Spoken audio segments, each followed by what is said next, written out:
Donc en fait, avec Marie, qui est mon associée, on travaillait déjà toutes les deux dans le secteur de l'audiovisuel.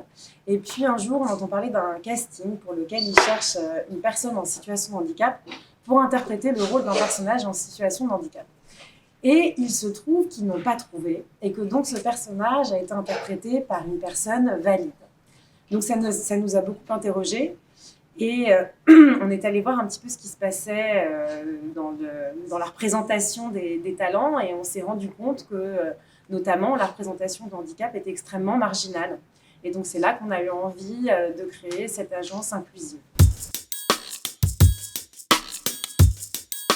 Singularis, c'est une agence artistique inclusive, donc nous représentons des talents, donc des comédiens, des comédiennes, des auteurs, des autrices, des réalisateurs, des réalisatrices et des consultants.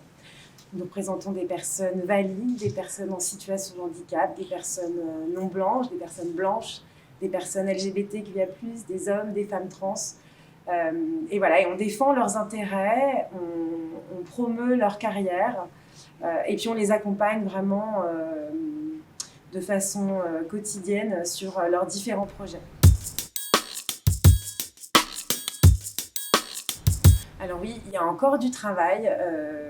Cependant, je vois moi, quotidiennement dans mon travail que les choses évoluent, les mentalités évoluent.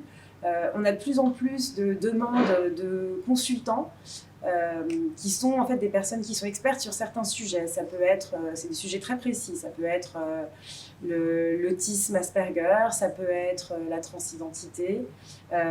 Et on est capable aussi d'ailleurs d'aller chercher ces experts selon les sujets qui sont traités. Et ces personnes-là vont permettre en fait, de travailler sur les scénarios de façon à éviter les clichés et les stéréotypes qui peuvent encore être trop présents dans les histoires qu'on raconte. Alors déjà, nous avons les projets des talents, les projets des auteurs et des autrices qui ont des projets en développement de séries ou de longs métrages. Et puis ensuite, il y a les comédiens, comédiennes qui sont en tournage ou qui vont tourner.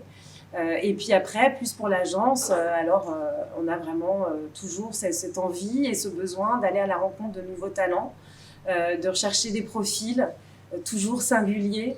Donc voilà. Alors je dirais le mot collectif parce que je pense que l'inclusion, c'est un travail collectif, qu'on a tous une responsabilité, qu'il faut en prendre conscience et j'aime ce mot. J'aurais pu dire ensemble aussi.